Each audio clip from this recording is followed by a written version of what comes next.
Welcome to the Intuitive Rising podcast. I'm your host, Amy Brooks. This is a podcast that invites you to remember who you are, return to yourself, and rise into your highest and best soul self. Every week, I will be sharing inspiring conversations about topics that hold keys to your awakening. My mission as an international evidential psychic medium, Reiki practitioner, and intuitive mentor is to help you rise into who you were born to be. Enjoy the show. Hey everyone, I hope you are doing so well. Happy May to you. I wanted to come on today and I just wanted to share some things that have been happening as of lately, give you some life updates, as well as share a special client reading story that happened just yesterday to me. And I feel like Spirit is urging me to share it with all of you because I feel like there's such good guidance and like just life kind of juicy medicine for us. So I'm going to do that as well. I'm going to start off this reading on a little bit of a sad note, and that is to say that as most of you will know if you follow me on my social media, on Monday, which was 2 days ago today, we had to say goodbye to our beloved 20-year-old cat. And I think I can get through this without crying, although if I cry, I will allow it. There's no shame in crying and grieving and feeling your feelings. But yeah, we had to say goodbye, and it had been, I hate to say it, but it had been a long time coming. And I say this with like so much love. And also I want to preface to say that, I don't want to trigger anyone by talking about pet loss. So if you are currently grieving your pet, or if you are kind of faced with that inevitable situation or decision around letting them go and you're not quite ready to hear about my experience just yet, I do ask you to then kind of fast forward a little bit ahead while I talk about it. I'm not going to get graphic or anything. I'm just going to share kind of my feelings about it. But I understand that everybody might not be ready to hear about that if they are navigating a similar decision and experience. Okay, so my cat, Elsa, we've had her, like I said, for 20 years. She was almost 21 years old. She would have turned 21 in September. My now husband, at the time, he was my brand new boyfriend. We had only been together for about 9 months, but we moved kind of fast in the beginning because we purchased a condo together after 2 months of knowing each other, and then moved in after 6 months of living together. And then, that first year, so that September, we went to the Humane Society. Actually, I think it was the SPCA in Dartmouth, Nova Scotia. But for those of you not local, that's like a animal rescue Humane Society place. And we found this little 1-year-old tabby whose name was Mandy. That's the name the shelter had given her. And she reminded my husband of a cat that he had when he was growing up, whose name was Elsa. And so I remember I wanted to name the cat Stella. But he was like, can we name her Elsa? Because literally she's like her doppelganger. She looks exactly like the Elsa I grew up with. And I said, okay, fine.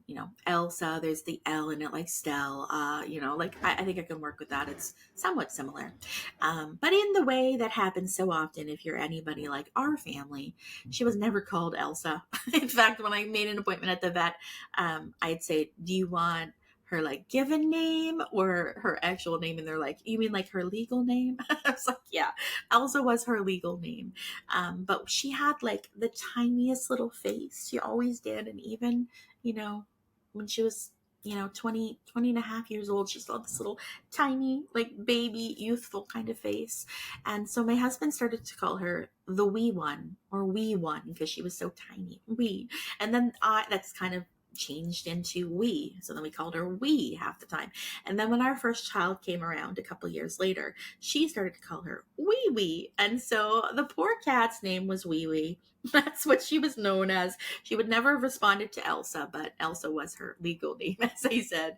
And she's just the sweetest little thing. And she was always my girl, and we got her, like, we were 24 years old. I was a third year university student, in this brand new relationship, and adopted this cat. And my husband and I was sharing, like, the other day, like, it's like she's the last kind of relic of that time, right? Like, there's no one and there's nothing left from those early days, right? It's like kind of like the end of an era.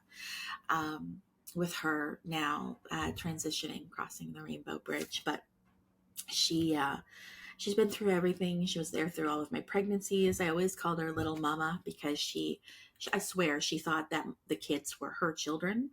I have so many pictures of her, like, laying on my pregnant belly. Just have one, but there was multiple pregnancies. I'm so glad that I can laugh about it, because honestly, up until this morning, I had not been able to laugh about it. I had only been able to cry about it. So I'm turning a page a little bit, I guess, with my grief journey, and I'm able to focus on the happy memories and the joy a little bit. And I know that grief comes like waves. So, tomorrow I might be crying again, but for now I can laugh and smile and share the memories. She was just always there. She was there through everything, 4 moves. The children, growing up, she followed them around. She's like in every picture because she was always in the background. She was my little shadow. She was always with me. And in the last year, I'd say really since last summer, so for the better part of, 8 to 9 months, she has not been herself behaviorally, and she has been, she no longer would, like, get up on the bed to sleep with us. She wouldn't get on the couch. She made the bathroom her main hangout. So she slept on the bathroom. I gave her a mat, so, she wasn't just sleeping on the cold ceramic floor, but she just would hide out there. And I know that cats tend to hide, and they tend to isolate a little bit towards the end of their lives. And so I noticed her doing that for quite a while, like I said, and it almost kind of seemed to me like she had a form of dementia. And I don't know if it's possible for cats to have dementia, but it felt like something like that was going on. Like, she wasn't there anymore. And sometimes we'd get glimpses of her again, but for the most part, it was as if she was gone. And she just wasn't acting herself. She would howl all the time. You would give her a drink of water, and then she'd drink it, and then immediately she'd start howling again, like asking for more water. And you'd have to fill up the bowl again and give it to her again. And she'd forget that she'd eaten. So she was constantly crying for food, and then you'd have to lead her back to her bowl. And there was a lot of things that happened. She also started to use our house a little bit like a litter box, and would not make her way to the litter box no matter how hard we tried. And, that, given with all kinds of other things together, we were like, it's time. And my husband has been telling me it's time since the fall. And I have postponed and avoided that decision for a very long time.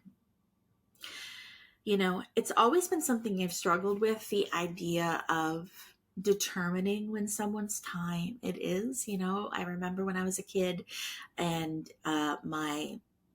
we had this dog. My grandparents had this dog, and I spent so much time as my grandparents. It was like my dog too.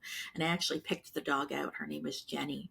I picked her out at the pet store with my grandmother, and we gave her to my grandfather for his birthday when I was about 3 or 4 years old. And I can remember it so vividly. And I remember that Jenny, when she was about 10 or so, maybe 9, she got cancer, and she just wasn't well, and she was in pain a lot. And so my grandparents had made the decision that they would, help her journey along and her transition by taking her to the vet to be euthanized, which is such a hard decision for any pet owner, I know. And at the time, I didn't understand it. I didn't understand how it was okay for us to choose when it was her time to go, not understanding, the depth of the emotional turmoil of a pet owner having to make the decision, and doing so out of love and out of what's best for the animal. I didn't couldn't wrap my brain around that as a 9 or 10-year-old. And I remember being so devastated and not okay with the process of euthanasia at all. Like, I was like, no, that's wrong. Like, everything should happen in divine timing, right? And then became a pet owner myself, right? And experienced that's what needs to happen. Actually, this was the first time I had to experience that. My pets have lived so long.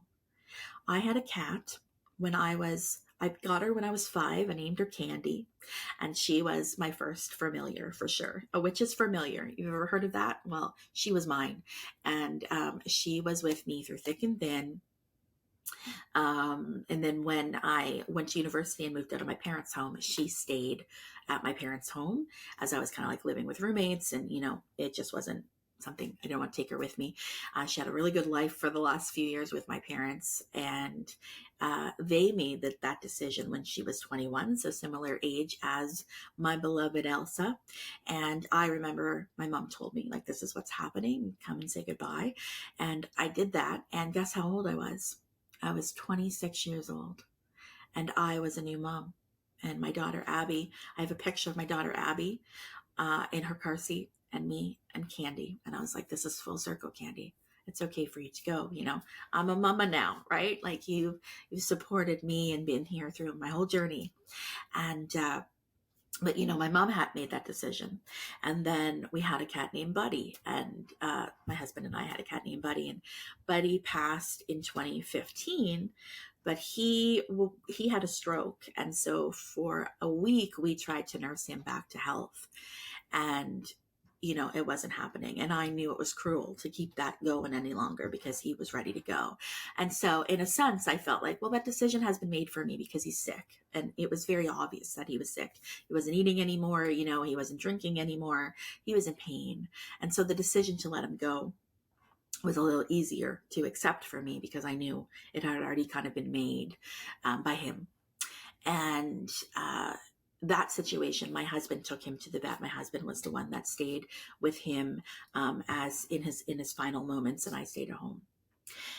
And so this experience with Elsa, I was debating if I should go with her to stay with her in those last moments, because there was a part of me that wanted to avoid it, just as I had avoided making the decision for her for the better part of the last year.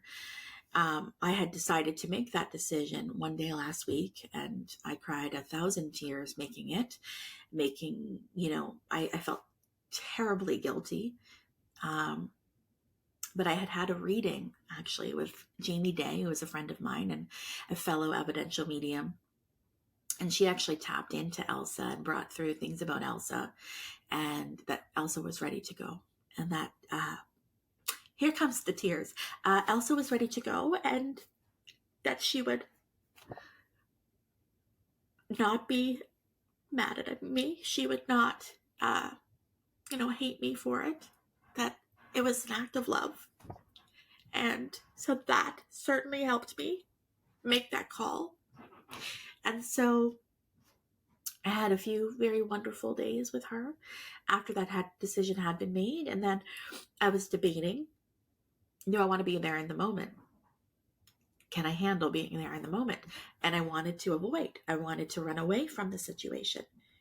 But I also felt like, no, I need to be part of this. And I need to be there with her in those last moments. There's so many people that will talk about the sacredness and the honor of being with someone, whether they are your furry friend or your human loved one, when it's such an honor and there's a sacredness in the air as they transition. And for you to be a part of that is a deep and great honor. And so I thought, she deserves that. She deserves me to be there with her in those last moments. And so I was, and I did that. And that was one of the hardest things that I've ever done. And I talked to her, as it was happening. And I shared with her, don't be afraid.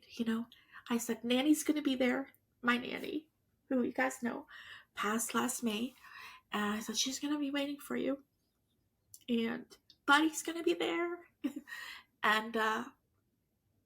and she left. And I also asked her to come back to me, please.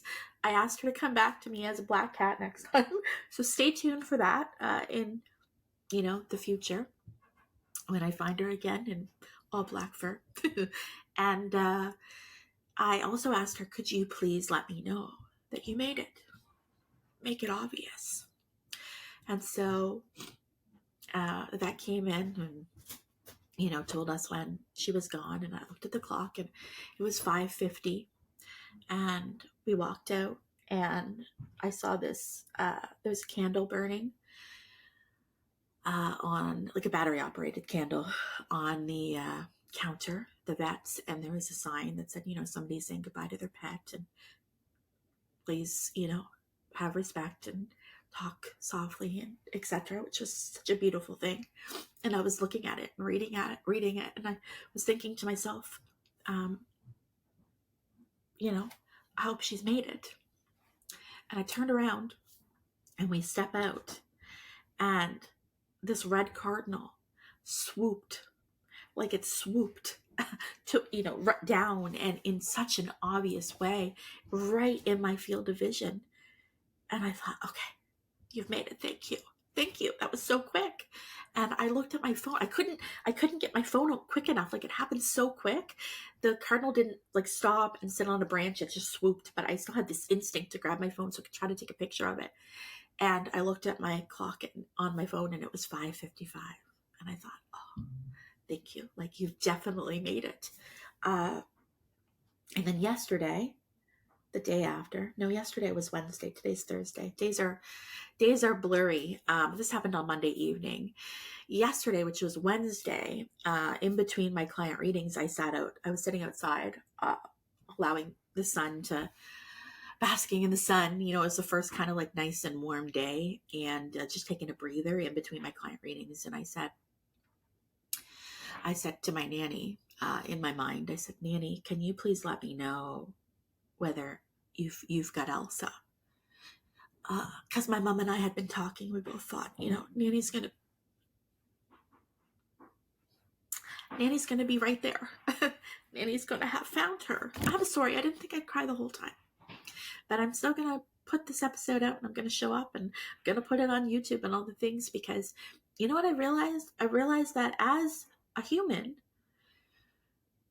we don't show people our grief enough. We hide it. We keep it hidden. But then also, as a psychic medium, there's another layer to it, because I deal with grief and life and death all day long, every day.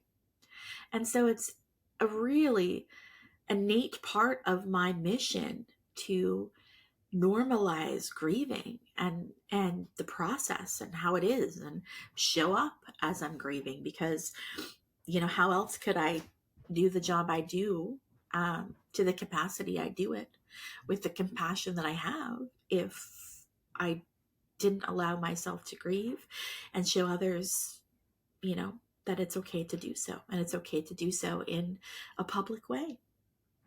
It's the only way we're going to normalize it. All that to say, yesterday I said, Nanny, could you please let me know that you've got Elsa?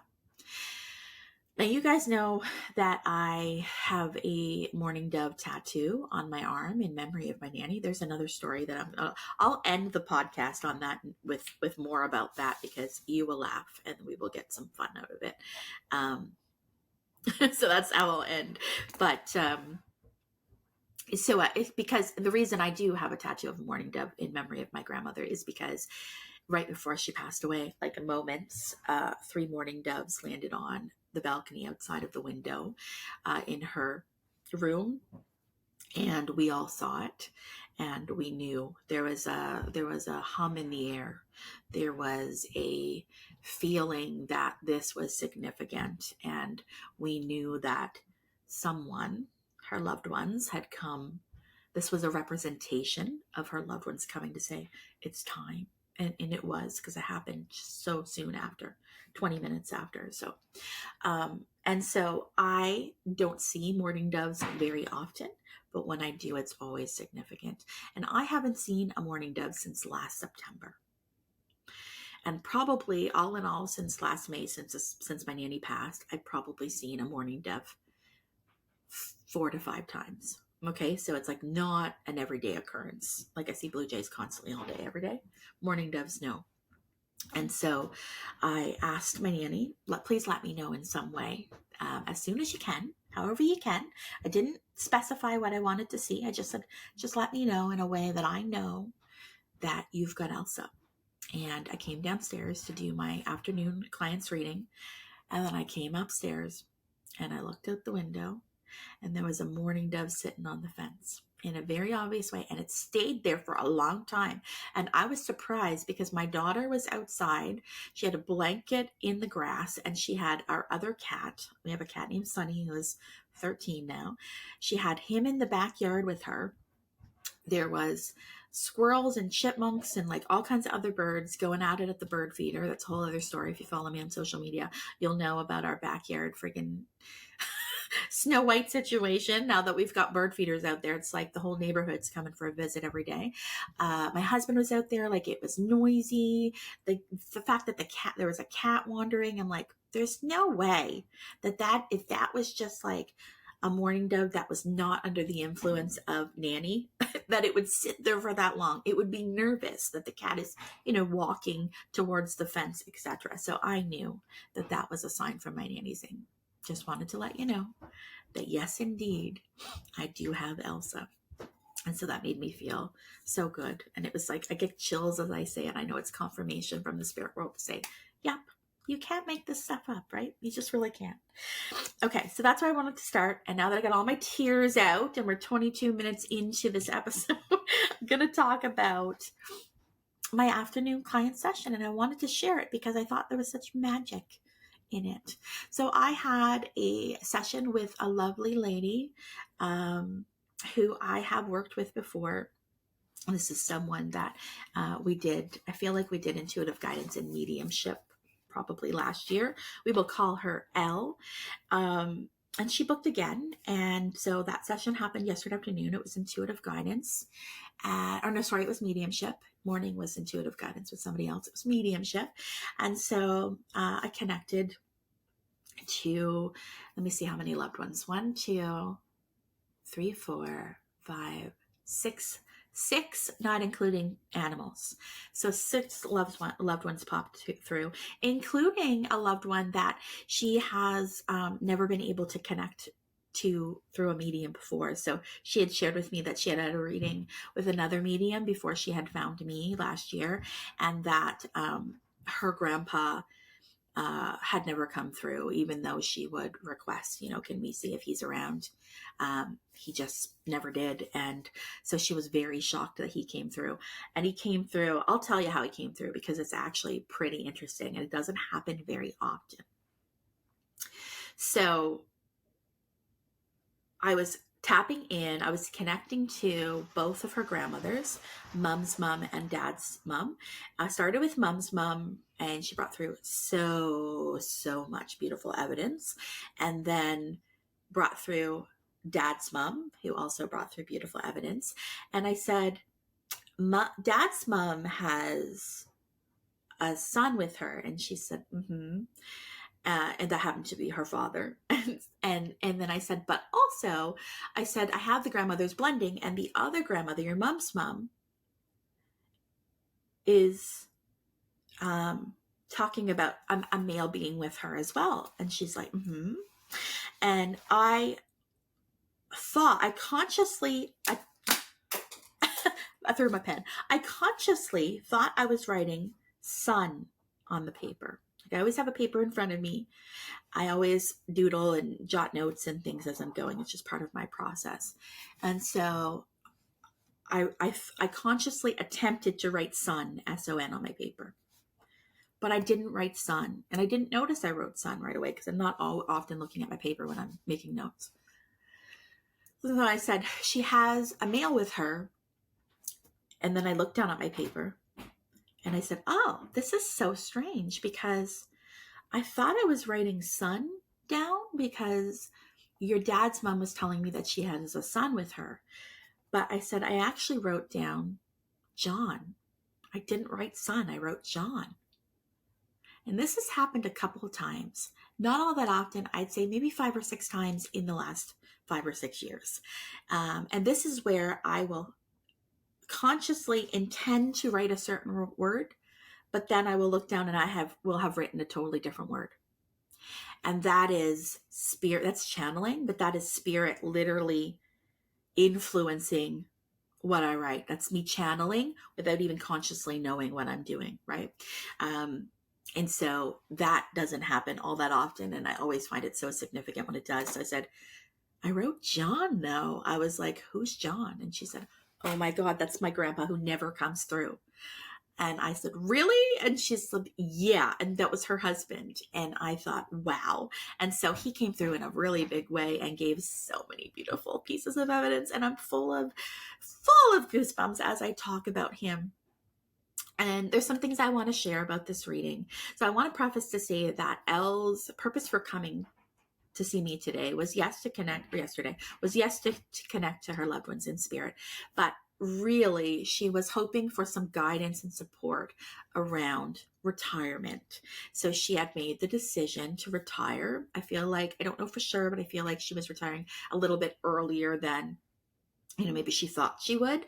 And so she just was kind of like, I know this is the right thing to do and the wheels are already in motion. It's happening. But I also would love to just kind of have that validation that it was the right thing to do and just hear how my family feels about it. And so, so much of what came through was around that.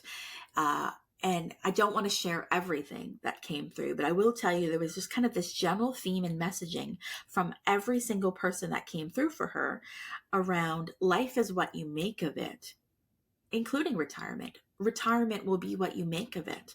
And her grandmother shared in so much vivid detail about how she felt herself that her life really just got really good when she had retired, and shared about, she didn't slow down. She had more time and she had freedom of choice to choose what she was doing. But retirement did not slow her down. She found it extremely exciting, and she found it to be some of the best years of her life, right?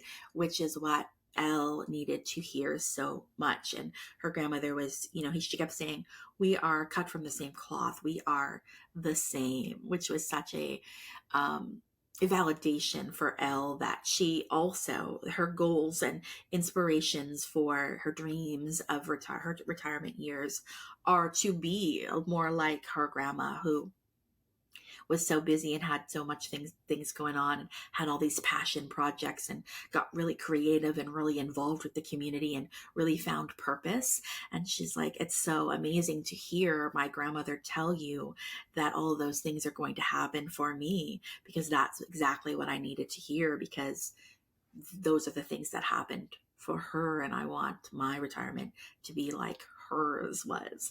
And so with John came through, which was a grandpa, and he kept, one of the things he showed me was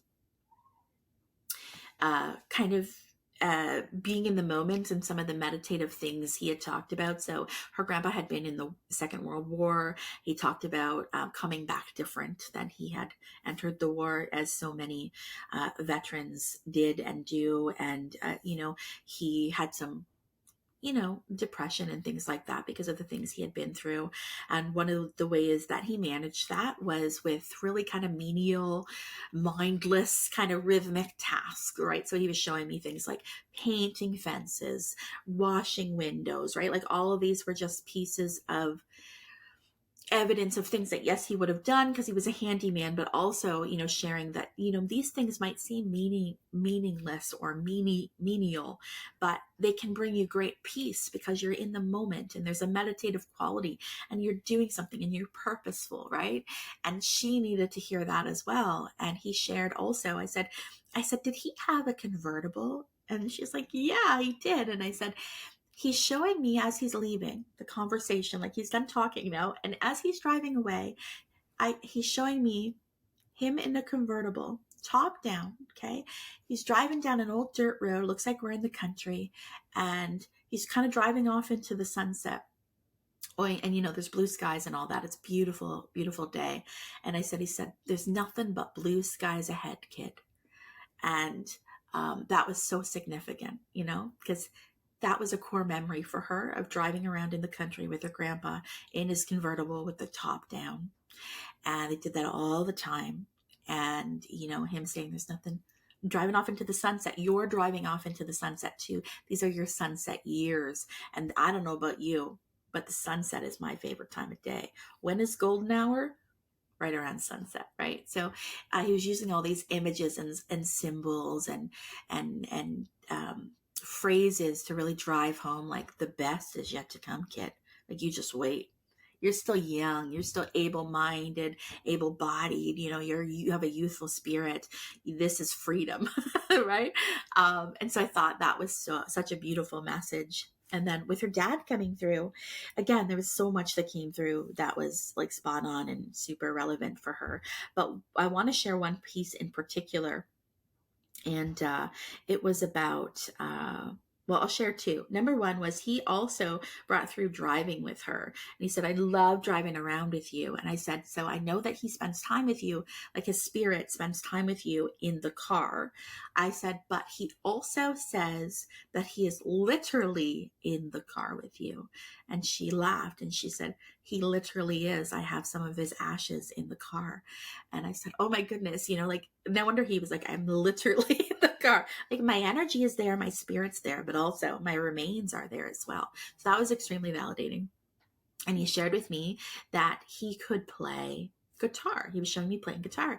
And I said, but he didn't know how to play guitar in life. And she said, no, he didn't, but he always wished that he did. He always said, I wished I had learned to play guitar. And I said, well, he can play now because he's telling me he can. And he was playing me a song. And so this is it brings me goosebumps when I think about this. So he played me a song in my mind's eye that, yes, I have heard before. Who hasn't heard this song before? However, I didn't really ever pay attention to the lyrics or the meaning of the lyrics. I never looked into it further than that, other than it would play on the radio sometimes and I would recognize it. So he played a song that also wasn't familiar to her. And that song was Vienna by Billy Joel. And she's like, interesting. Like, I don't know why that would come up. Like, I can't think of my dad liking that song or liking Billy Joel. It's not like something that I remember. And I said, he says it's not so much about the artist. It's more about the lyrics. And he wants you to listen to the lyrics. And so she said, okay, I will. And again, remember, there's this theme overall that life is just going to get good, right? Life is just beginning. And life is what you make of it. Retirement will be what you make of it, right? That was this overall theme. 33 on the clock here. So amazing. And so after the reading, I was thinking about that song. I played the song and I thought, oh, I can see how this would fit for sure. And then I looked up the meaning of the song. So I found an article that had quote like Billy Joel's words about what his meaning was for the song. And just briefly, I will share that with you. So it says, most broadly, Vienna is a metaphor for growing older. It is, though an unusual carpe diem styled song. Rather than encouraging its listeners to grab the bull by the horns, Vienna suggests that everyone take time to smell the roses. And then it gives kind of just like one little lyric, and it's slow down, you're doing fine. You can't be everything you want to be before your time. So Joel's opinion of aging is a positive one, as he proclaims that there is so much life to live in quote unquote old age. Further, the literal place of Vienna stands to represent the decades that many have to make the most of this crazy thing called life. So Vienna stands for retirement age, for when we get older, we actually have freedom to do what we want because we're not bound to a 9-to-5, and how so many of us don't kind of take advantage of that for various reasons. How many people do you know? I mean, my dad, right? 60 years old and passes away. How many people work and then retire and then they pass? How many people retire, so look forward to retirement, and then they get sick? Or then, kind of get into the mindset of I'm old, I can't do anything, my life's over, and they don't thrive. And so all of the messages that came through for Elle was about thriving. And it's about, you're not slowing down per se, but you will have freedom of choice to choose what you want to do. Hence, taking time to smell the roses. And not to worry about, oh no, I'm retiring. I might not feel like I have purpose anymore. How am I going to slow down my brain that's always been in this? I need to hustle. I need to work. I need to be productive 24/7, which was all the things that Elle was seeking guidance around. And so for him to say, listen to the song, listen to the lyrics, and then for the lyric to literally mean everything that he was telling her throughout the reading just blew my mind. It absolutely blew my mind. It was such a beautiful message, and I think that I will listen to that song a little differently from here on out. So, I think it's true. Life is what we make it. My grandpa used to always say, use it or lose it. Always said that. You use it or you'll lose it. And I think that is so true.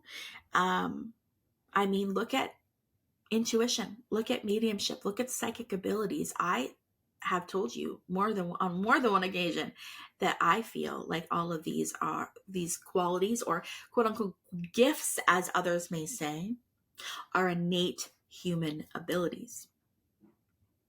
But so many of us have turned them off because we weren't using them, because of our conditioning, because of our society, because of the trauma that we went through,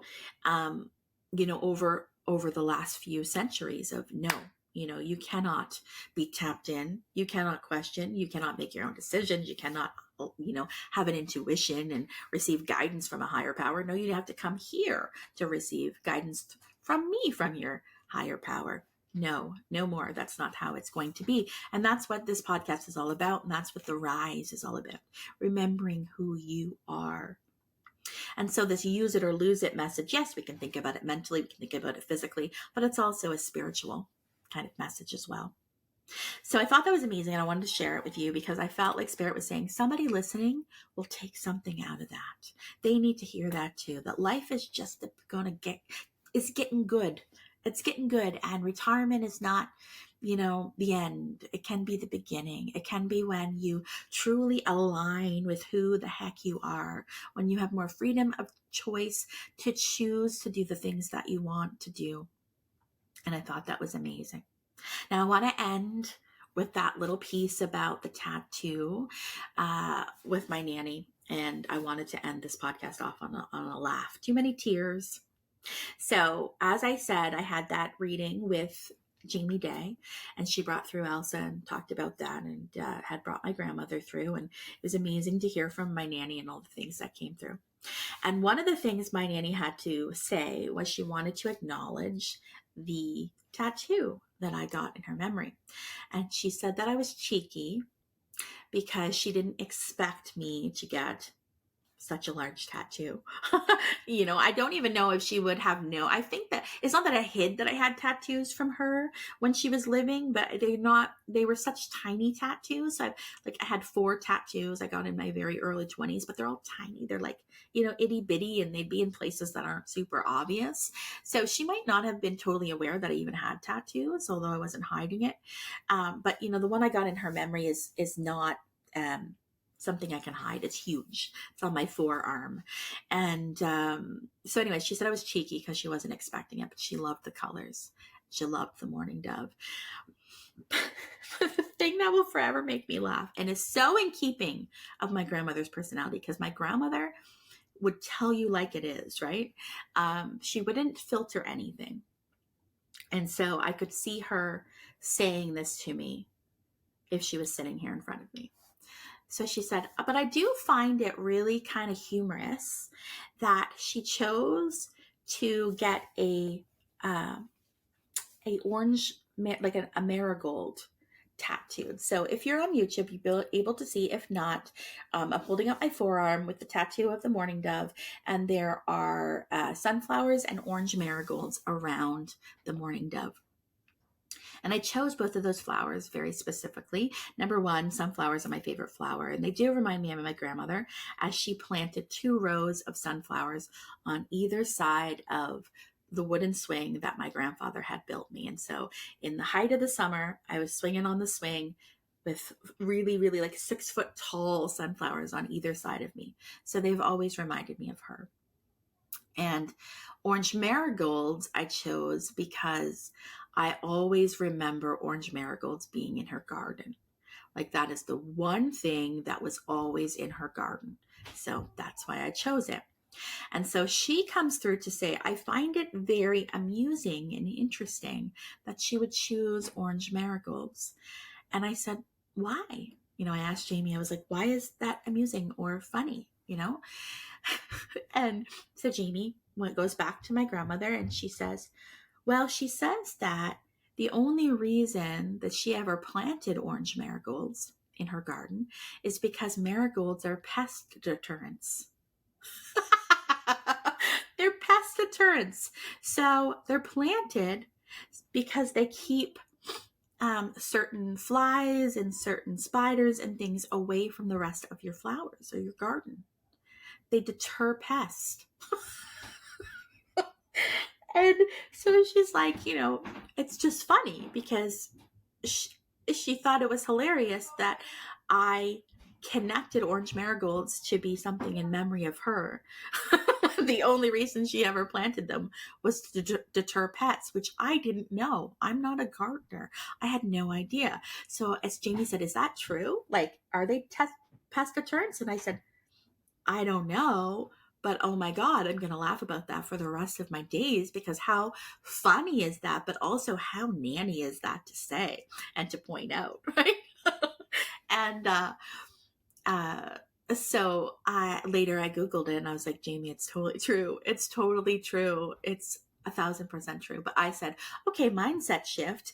I'm just going to think about the fact that forever and a day, I'm going to have a pest deterrent on my arm. So, keep away pests and energy vampires and anyone else that I don't want around me.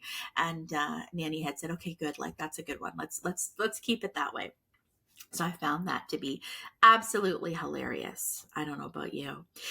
Later on that day, I did a live on Instagram, as I do on Monday evenings. If you are on my Instagram and you don't know, or you don't follow me on Instagram, you can find me at The Intuitive Rising.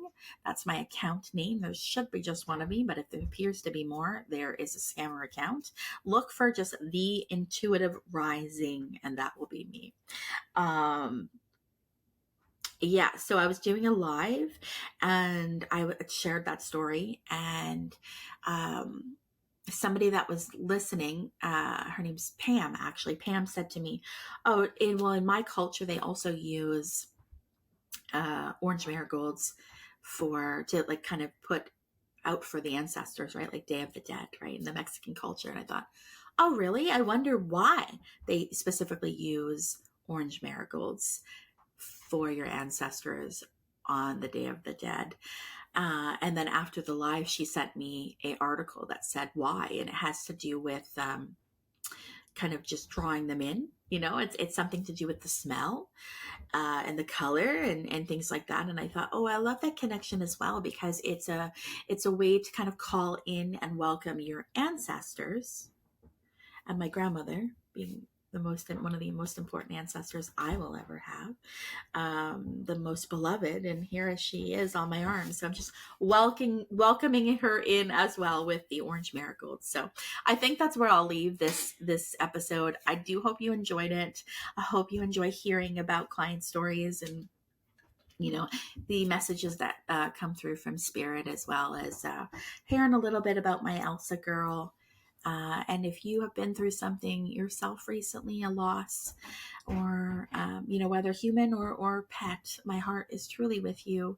Hope you take the time to feel and grieve and cry and laugh and smile and all of the emotions that come through with grief, knowing that your loved one is in fact on the other side and will be waiting for you when it is your time to join them. Have a wonderful day. I'll see you next week. Bye, everyone. If you have enjoyed this episode, please consider hopping on over to wherever you listen to your podcast and giving it a 5-star review.